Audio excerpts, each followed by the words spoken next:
Dostoevsky, Brecht, Tolstoy, all these names, but imagine one of them end up being your actual name. How would it feel? In the book called The Namesake from the Indian author Jumpa Lahiri, we exactly follow the same storyline. Hi, my name is Nazanin, and here we discuss books.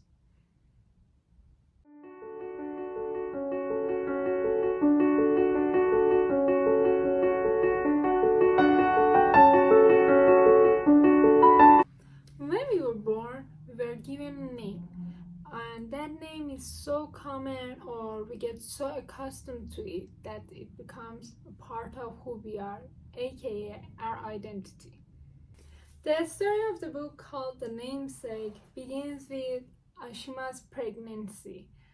She is married to an Indian guy named Ashok, and because of Ashok's university, they moved to America.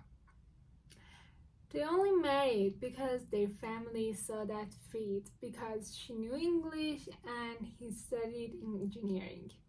Soon she flew with the first plane to America alone to join his husband.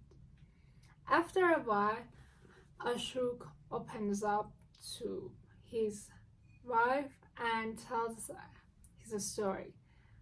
He had a train accident back when he lived in India. He was supposed to meet his grandparents and inherit some books from them, but after the train accident, none of the rescuers believed that anyone could survive, but out of blue, Ashok moved the paper in his hand and people start to notice him. And that's how he survived the accident. What was the book? It was a collection of stories from Nikolai Gogol, a Russian author. So basically, a book saves him. But whose book? Nikolai Gogol's. Now, who is Nikolai Gogol? He's a Russian author, and his works and his writing style is a source of inspiration for many writers and authors, including Dostoevsky. I would go in depth about his influence and his writing style in another video. The fruit of Ashok and Ashima's marriage was Gogol, and they decided to name the child Gogol after the accident and the influence of him on Ashok. And Gogol was content about his name, to the point that when he started school, and that was the time that he needed to obtain an official name, he refused to change his name and he decided to stay as Gogol. But when he hit adolescence, he decided that the name was lame and he wished for someone to share the same name as him.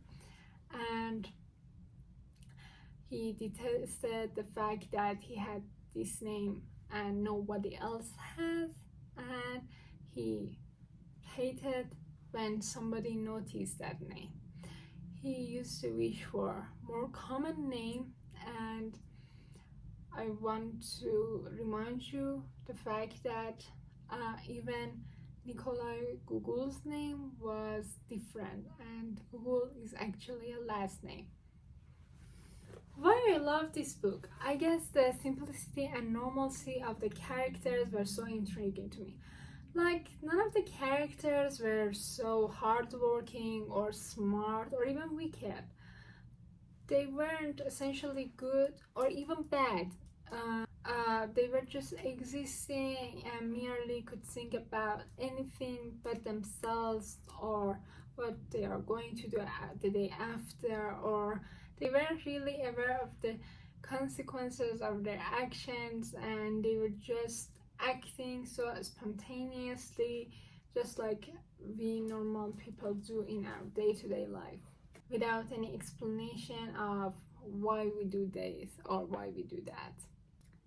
So that's why I like to call these characters flawed characters instead of gray characters, because they are written in a way that you can say, okay, I know someone like this.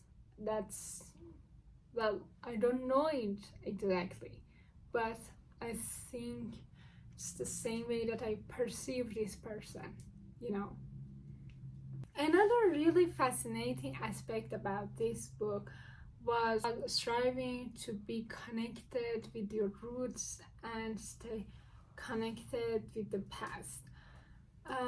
Whether it's going on trips and visiting your relatives and your friends and family after not seeing them for the longest time, or sobbing while watching their photos.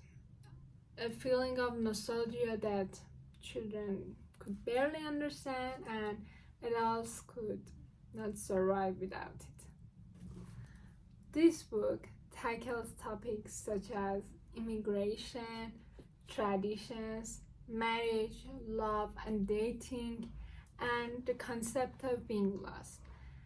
In my opinion, if you stay long enough with this book, you would see there's so much more in this book that you wouldn't really recognize that there's a plot and plot twist missing in this book.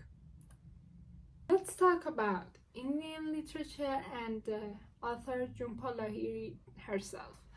Well, I'm pretty new to Indian literature, but I just read this book, a collection of short stories, and only one story. So I don't know, I'm fascinated to the literature because, well, it merges American culture to Indian culture very good and in a perfect way, or I enjoyed it because of the other elements that Indian literature already has I didn't know about.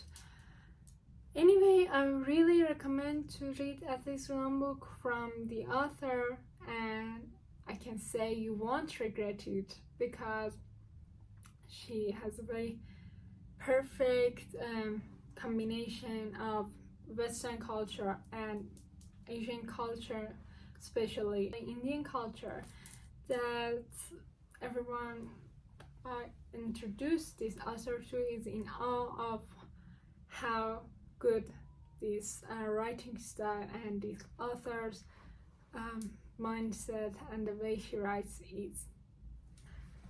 I highly recommend to read at least one book from Jumpa Lahiri, and my personal favorite is Interpreters of Maladies, which is a collection of short stories from her.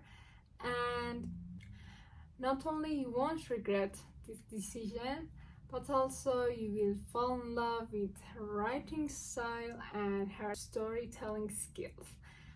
And in parentheses, most of my friends are already in love with her.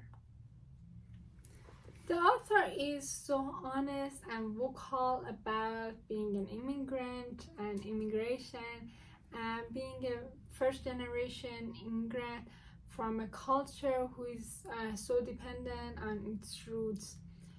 And I saw this pattern in both of her books, The Namesake and The Interpreters of Maladies. But like a fashion show, the same fabric creates hundreds of beautiful clothes.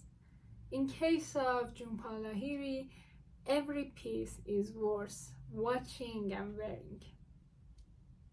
Comparison between The Namesake and Interpreters of Maladies. First of all, we should know that Interpreters of Maladies is a collection of short stories, but The Namesake is a coming-of-age novel. So this means that there is a diversity in the author's work, and everyone, according to their taste, can enjoy at least one of her books. But my personal favorite, as I already mentioned, is Interpreters of Maladies because of the way she portrays the day-to-day stories as very complicated ones that you can really put some thoughts into. And in opinion. Well, I resonated with that a lot more. And if you kind of like stories about daily life but with a bit of twist and with a bit of contemplating thoughts in it, you should really read Interpreters of Maladies. Or if you want some sneaking into someone's diary and you want it to be legal, you should really check out the book The Namesake. And yeah, that's it. So today we talked about Indian literature, Jumpa Lahiri, Indian author, and her 2 pieces of work, Interpreters of Maladies and The Namesake.